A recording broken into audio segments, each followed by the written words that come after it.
இப்போ recent ட்ரெண்டாக bitcoin அப்படின்னு சொல்லிட்டு அதில் காயினை வாங்கி ஸ்டேக் பண்ணி வச்சிங்கன்னா மாதம் உங்களுக்கு 5% காயினாக கொடுக்குறோம் அப்படின்றாங்க. ஸோ இதெல்லாம் நடக்கிறதுக்கு காரணம் என்ன, இது நடந்தால் இந்த பண இழப்புக்கு யார் பொறுப்பு அப்படிங்கிறத பற்றி தான் நான் இங்கே சொல்ல போகிறேன்.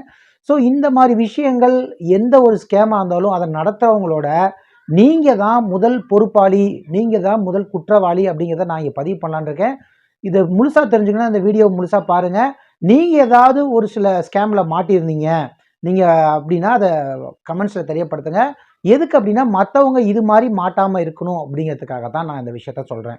ஸோ இன்றைக்கி ஸ்கேம் அப்படிங்கிறதுல லேட்டஸ்ட் ட்ரெண்டில் என்ன போயிட்டுருக்குன்னா காயின் அது பிட்காயினில் சொல்லி நிறையா மெய்நிகர் காயின், அதாவது பார்த்திங்கன்னா ஒரு நாடே கரன்சியை வந்து காப்பாற்ற முடியல. 190 நாடு மேலே இருக்குது. ஒவ்வொரு நாட்டுக்கும் ஒரு கரன்சி இருக்குங்க. அதில் அமெரிக்கா தான் முதன்மையாக இருக்குது. அமெரிக்க டாலரை வச்சு தான் பேஸ் பண்ணி வர்த்தகம் நடக்கிறாங்க.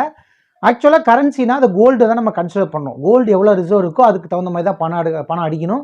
இப்போ அதெல்லாம் ப்ரீச் பண்ணிட்டாங்க. அதனால தான் உங்களுக்கு நிறைய விலை ஏற்றங்கள் இறக்கங்கள்லாம் நடந்துகிட்டு இருக்கு.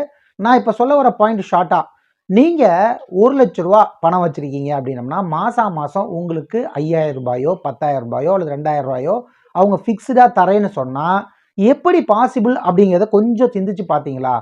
ஸோ இதுக்கு நீங்கள் தான் பொறுப்பு. ஏன் அப்படின்னா ஒரு ஃபினான்ஷியல் லிட்ரஸி, ஒரு பொருளாதார அறிவு இல்லாதது தான் அதுக்கு காரணம். ஏன்னா ஒரு பேங்க் 1 லட்ச ரூபா ஒரு கடன் கொடுக்குது அப்படின்னம்னா, ஒருத்தருக்கு ஹவுசிங் லோனோ பர்சனல் லோனோ கொடுக்குதுன்னா, ஹவுசிங் லோன் அப்படின்னா கிட்டத்தட்ட 9%, அதாவது 75 பைசா வட்டி, ஒரு மாதத்துக்கு 75 பைசா. இதே உங்களுக்கு வந்து அது பர்சனல் லோனாக இருந்தால் கிட்டத்தட்ட 18%. 18%னா இங்கிட்ட ஒரு 1 ரூபா, அங்கிட்ட ஒரு 0.5%, கிட்டத்தட்ட 1.5 ரூபா வட்டி தான் கொடுக்குறாங்க. ஸோ அப்போ ஒரு பேங்கு கடன் கொடுக்குது, அதுக்கு டாக்குமெண்ட்லாம் வாங்கிட்டு கொடுக்குறாங்க. ஸோ இந்த விஷயத்துக்கு பேங்க்கே குறைந்தது 75 பைசாலேருந்து அதிகபட்சம் 1.5 ரூபா கலெக்ட் பண்ணுறாங்க. அப்படி இருக்கிறப்ப ஒரு லட்ச ரூபா கொடுத்தா எப்படி அவங்க 5 ரூபா அல்லது 10 ரூபா தராங்க அப்படிங்கிறது நீங்கள் சிந்திக்க வேணாமா? அப்படி நமக்கு சம்பாதிச்சு கொடுக்குற அளவுக்கு அவங்களுக்கு என்ன நிர்பந்தம் இருக்குது? ஸோ இது விடுங்க. இதை யார் இன்ட்ரடியூஸ் பண்ணுறாங்களோ அவங்களுக்கு அவங்க 20% சார்ஜ் தராங்க, பணம் பைசா கொடுக்குறாங்க.